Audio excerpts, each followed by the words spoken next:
नमस्कार मित्रांनो, न्यू मधुर मराठी या चॅनलमध्ये आपलं स्वागत आहे. घरोघरी मातीच्या चुली या मालिकेच्या आजच्या एपिसोडमध्ये आता ही शर्वरी ऐकायलाच तयार नसते. अगं जानकी वहिनी, तू माझ्यासाठी आजवर किती काय काय केलं आहे. तुझ्यासाठी काही थोडंसं करण्याची संधी मलाही दे. अगं तू मला इतक्या मोठ्या प्रॉब्लेममधून बाहेर काढलं आहे आणि आज माझ्या आयुष्याची नवी सुरुवात आहे. तू मला आणि राहुलला इथेच राहायला सांगितलं. एवढं कोण करतं गं कुणासाठी? त्यामुळे प्लीज आजचा स्वयंपाक ना मीच करणार, असं म्हणत ती हट्टाला पेटते. तेव्हा ऐश्वर्या लगेच ट्युनिंग बदलत म्हणते की काय कशाला. आता या सगळ्याच जणी तिच्याकडे पाहतात. तेव्हा ती मृदू आवाजात म्हणते की नाही म्हणजे कशाला, आम्ही आहोत ना. तेव्हा जानकीही सांगते की हो, ऐश्वर्या बरोबर बोलते, आम्ही आहोत ना. आणि तुम्ही म्हणालात तुमच्या आयुष्याची नवी सुरुवात झाली आहे आणि इतक्या लोकांचा स्वयंपाक करायचा आहे. वंश तुम्हाला नाही जमणार, ऐका ना. परंतु काही केलं ही शरू ही माघार घेत नाही. नाही मी जमवेन, मी करेन सगळं, जा बघू तुम्ही, मी म्हटलंय ना करेन, असं म्हणत ती आता चक्क या तिघींनाही किचनच्या बाहेर काढून देते आणि त्यानंतर आता वैतागत लुक देत असते. तेव्हाच इकडे जानकीला मात्र खूप टेन्शन येतं. ती म्हणत असते की अरे बापरे, आता काय करायचं. शर्वरी वंश अशा अचानक किचनमध्ये का आल्या? अशा तर कधीच येत नाही आणि त्यांचा यामागे काही प्लॅन तर नसेल ना, अशी तिला भीती असते. तेव्हा आता अवंतिका बोलते की हो ना, काय माहिती. तर ऐश्वर्या म्हणते की कदाचित जेवणात काहीतरी मिसळायचं असेल तिला. अवंतिका धक्क्याने बोलते की अगं काय बोलते तो ऐश्वर्या. तेव्हा ती सांगते की नाहीतर काय, अगं जी बाई स्वतःच्या नवऱ्याला मारू शकते ती काहीही करू शकते, खूप विचित्र आहे गती. तर तेव्हाच इकडे ही शर्वरी जेवण बनवायला सुरुवात करते. जानकी मात्र ऐश्वर्याला विचारते की तो फोन तू तांदळाच्या डब्यात का ठेवलास? तेव्हा ती म्हणते की अगं कशाला म्हणजे, त्यावेळेला मला तीच जागा सगळ्यात सेफ वाटली. असं तांदळाच्या डब्यात कोणी फोन आणि चार्जर शोधायला येणार नाही ना. आणि ही शर्वरी एरवी तर कधी किचनकडे फिरकतही नाही, आज अचानक खट्टालाच पेटले की जेवण बनवायचं, असं काहीतरी होईल याची आपल्याला जरा तरी कल्पना होती का? अवंतिका म्हणत असते की पण आता करायचं तरी काय? शरुताई तर म्हणाल्यात की भात लावीन आणि मग तांदळाचा डबा तर उघडणारच ना. त्यात जर का त्यांना तो फोन दिसला तर? आता जानकी खूप पॅनिक होत असते, बोलत असते की नाही नाही, असं होता कामा नये. जर का त्यांना तो फोन सापडला तर पुन्हा एकदा घरात तमाशे होतील, पुन्हा सगळं तेच. नाही नाही, असं म्हणत ती अस्वस्थ होत असते. तर तेव्हाच इकडे शर्वरीचे आता बटाटे कापून झालेले असतात. भात लावते असं बोलत ती तांदळाच्या डब्याकडे जात असते. आता त्याच वेळेस इकडे जानकी म्हणते की नाही नाही, मी काहीतरी करते. तेव्हाच शरू येऊन हा डबा उघडणारच असते. जानकी पुढे होते आणि वंश असा आवाज देते. तेव्हा शर्वरी मागे वळत म्हणते की काय गं? तेव्हा जानकी सांगत असते की ऐका ना, अहो तुम्हाला भात लावायचं आहे पण खरं तर ना तांदूळ संपलेत. मी ऐश्वर्याला कालच सांगितलं होतं की डब्यात तांदूळ भरून ठेव, पण मी तुम्हाला लिहून देते, तिने काही भरले वगैरे नसणार आहे. थांबा, मी ना तिला आवाजच देते, असं म्हणत ती ऐश्वर्याला आवाज देते. ऐश्वर्या देखील हो जानकी असं म्हणत पुढे येते. त्यानंतर जानकी तिला विचारते की काय गं, मी तुला कालच सांगितलं होतं ना डब्यात तांदूळ भर म्हणून, भरलेत का तू? तेव्हा आता ऐश्वर्याही तिला साथ देते, नाटक करत सांगत असते की नाही जानकी, सॉरी, दे इथे डबा, मी लगेच आणते, असं म्हणत पटकन आता तो डबा ऐश्वर्या घेते आणि त्यानंतर आलेच मी, असं म्हणत हसूनच तिकडनं निघून जाते. तेव्हा जानकी या शरूला बोलत असते की वंश, हे बघा मला निदान कुकर तरी लावू द्या. हे बघा मी डाळ धुवून घेते, डाळ अशी मस्त स्वच्छ धुतली आणि जरा वेळ भिजत घातली ना की मग छान शिजते. आणि आपल्या घरात काय लसणीचं वरण सगळ्यांनाच आवडतं. ओवी तर इतकी खुश होईल ना तुम्हाला सांगते. आता जानकी बोलत असते तेव्हा शर्वरी एकटक तिच्याकडे पाहू लागते. जानकी आश्चर्याने विचारते की काय झालं? तेव्हा ती बोलते की म्हणजे नाहीच ना ऐकणार तू? तेव्हा जानकी सांगते की नाही, अहो कामाला दोनाच्या जागी जर 4 हात लागले तर काम पटकन होतं, द्या इथे मी कुकर लावते, असं म्हणत जानकी या शर्वरीची मदत करत असते. तर तेव्हाच दुसरीकडे ऐश्वर्या त्या डबा घेऊन पुन्हा त्या खोलीत आलेली असते. पटकन डब्यातलं चार्जर आणि फोन बाहेर काढते. तिथेच बाजूला एक ड्रॉवर असतो, त्यात व्यवस्थितपणे ते ठेवते. त्यावर पिलो आणि इतर काही पोती ठेवत अगदी सेफली तिने ते ड्रॉवर झाकून ठेवलेलं असतं. त्यानंतर आता डब्यात तांदूळ भरते आणि डबा घेऊन किचनमध्ये येते. डबा तिथे ठेवते आणि सांगते की जानकी आणलेत मी तांदूळ. जानकी देखील तिला इशारा करत जायला सांगते आणि ऐश्वर्या तर तिथून निघून जाते. आता तोपर्यंत शर्वरीने बटाट्याच्या भाजीला फोडणी केलेली असते.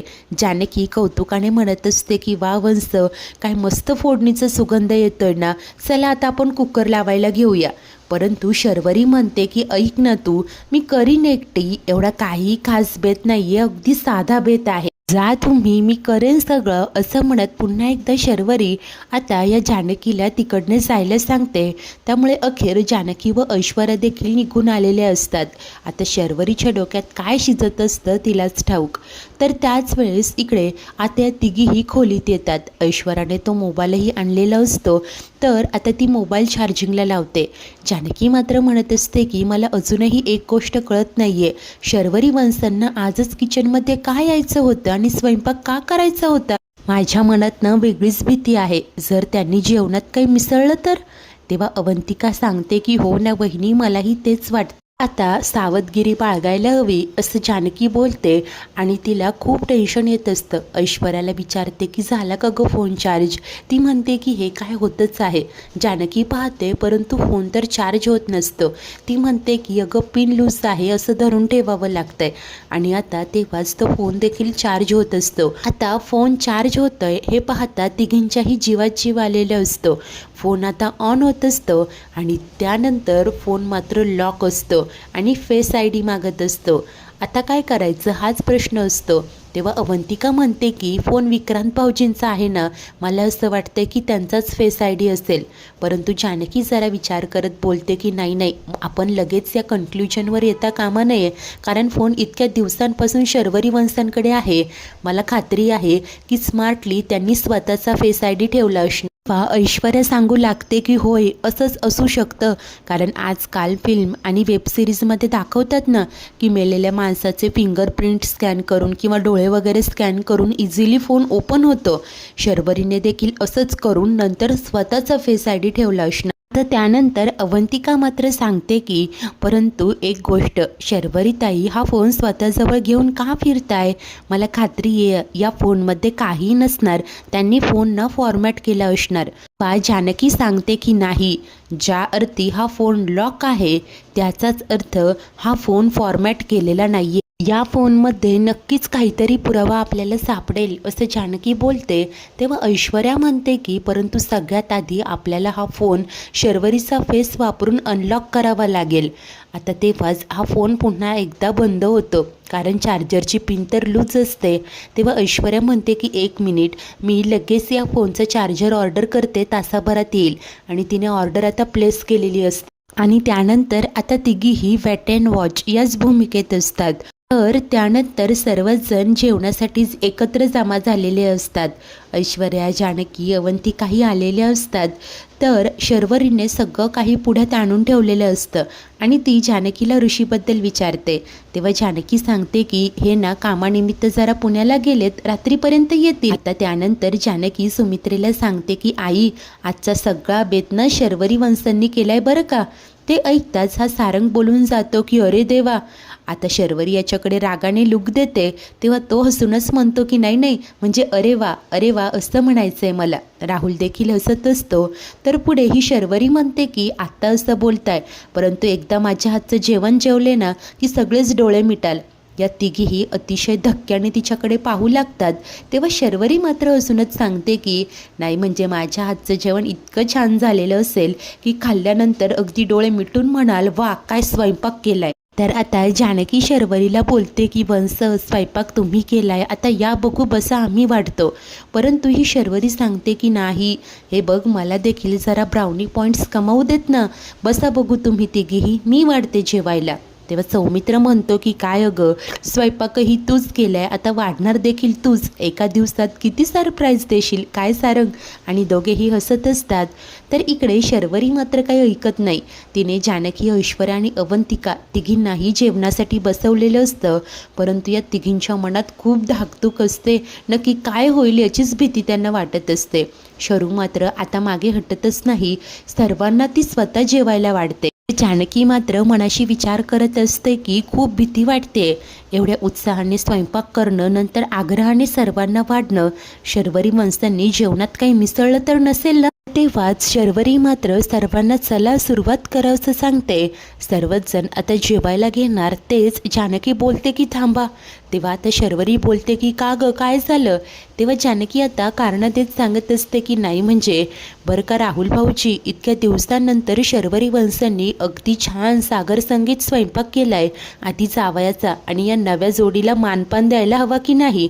त्यामुळे एक काम करा, आधी तुम्ही दोघेही एकमेकांना घास भरवा आणि नंतर आम्ही जेवायला सुरुवात करूया. आता सर्वच जण याच मतावर आलेले असतात, परंतु आता शर्वरी मात्र म्हणते की वहिनी काय गं हे, जेवायला सुरुवात करा बघू. जानकीला माहिती असतं की शर्वरीने जेवणात काही गडबड केली असेल तर ती हे खाणार नाही, ती नक्कीच आढेवेढे घेणार, आणि तेच घडतं.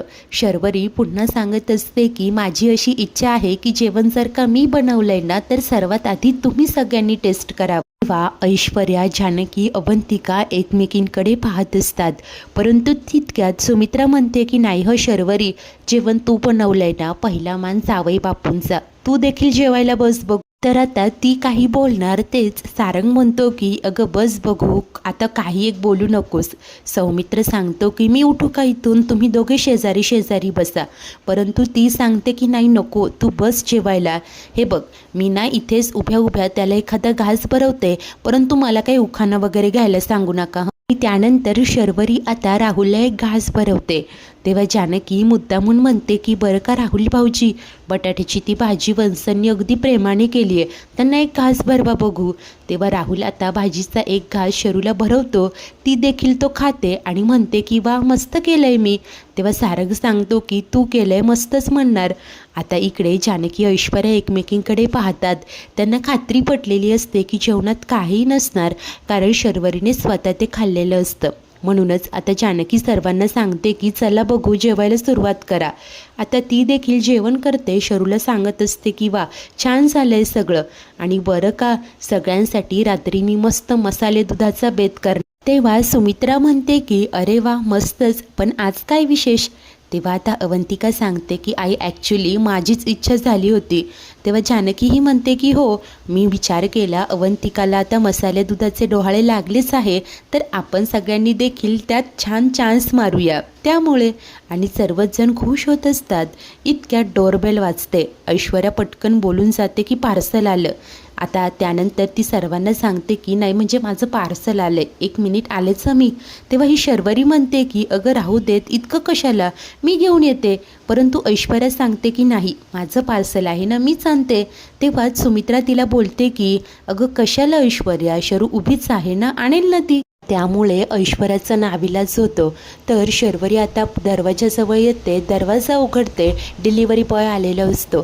तो डिलिव्हरी देत म्हणतो की सॉरी हो मॅडम, पावसामुळे बॅग जरा फाटली आहे, आणि त्यानंतर तो तिथून निघून जातो.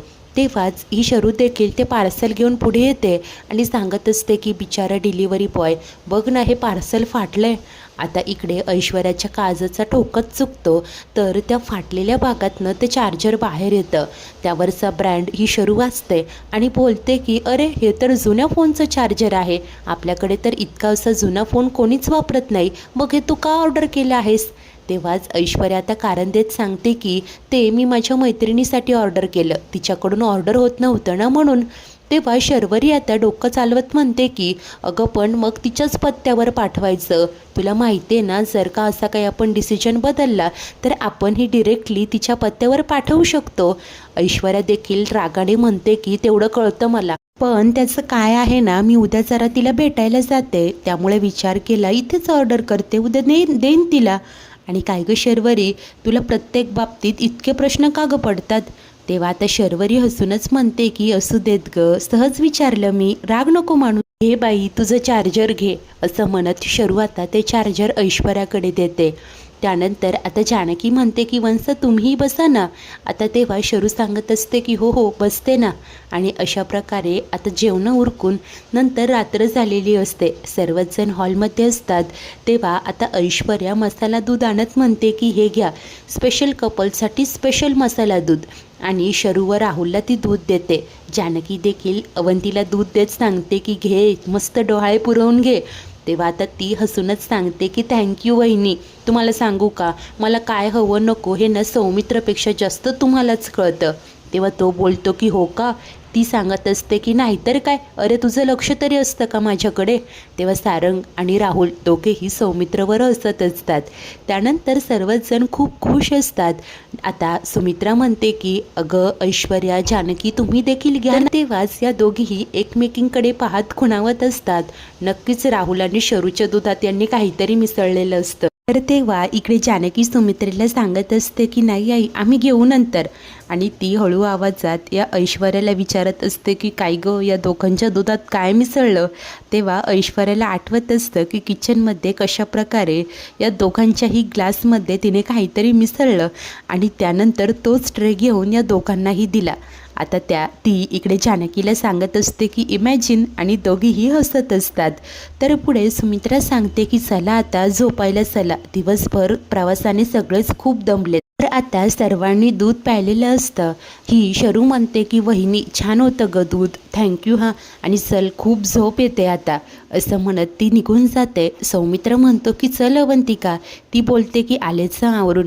तेव्हा तो देखील वर निघून जातो. तेव्हा या तिघीच खाली असतात. जानकी म्हणते की आता शर्वरी माणसं आणि राहुल भाऊजी दोघेही गाढ झोपतील, त्याच दरम्यान आपल्याला आपलं काम करायचं आहे. ऐश्वर्या तू आधी तो फोन चार्जिंगला लाव. आणि आता अशा प्रकारे यांचं मिशन फोन अनलॉक ऑन झालेलं असतं आणि तिघीही अगदी तयार असतात. मित्रांनो, आजचा एपिसोड इथेच संपतो. तर मित्रांनो, पुढील भागात आता झोपेच्या औषधामुळे राहुल आणि शरू तर गाढ झोपलेले असतात. त्यानंतर फोन अनलॉक करायचा असतो. तर ऐश्वर्या अवंतिकाला सांगते की तू इथेच थांब, कोणी जर का आलं तर आम्हाला अलर्ट कर. आणि जानकी व ऐश्वर्या शरूच्या खोलीत येतात. आता ऐश्वर्या शरूचे हाताने डोळे उघडते, फोन समोर धरते आणि तो फोन अनलॉक होतो. आता दोघीही पुन्हा किचनमध्ये येतात. जानकी फोन पाहते तर विक्रांतने नानांना मेसेज केलेलं असतं. ऐश्वर्या म्हणते की वाच वाच. त्यात लिहिलेलं असतं की शर्वरी वाया गेली आहे, हाताबाहेर गेली आहे, तुम्ही तिला आता काहीही बोलू नका, आम्ही तुम्हाला भेटायला येतोय 17 तारखेला. तितक्यात लाईट गेलेली असते. फोन अजून पूर्ण चार्ज नसतो. जानकी म्हणते की विक्रांत भाऊजींनी नानांसोबत इतकं सगळं जर का शेअर केलं आहे तर त्यांनी नानांचा खून करणं शक्यच नाही. लाईट आली की सर्वात आधी हा फोन चार्ज कर आणि हा सगळा डाटा सेव्ह कर. जर का शर्वरी माणसं गुन्हेगार असतील तर त्यांना शिक्षा ही झालीच पाहिजे, असं जानकीचं स्पष्टच मत असतं. मित्रांनो, अखेर हा मेसेज तर वाचलाय, परंतु आता या सगळा मेसेज डाटा त्या सेव्ह करू शकतील का? लवकर लाईट येईल का? अशी मध्येच परत येऊन काही घडेल का? शर्वरीला जेव्हा जाग येईल तिला फोनबद्दल कळेल का? सर्वच काही पाहणे खूप उत्सुकतेचे असणार आहे. अशाच नवनवीन भागांच्या डेली अपडेट्ससाठी आपल्या न्यू मधुर मराठी या चॅनलला नक्की सबस्क्राईब करा. धन्यवाद.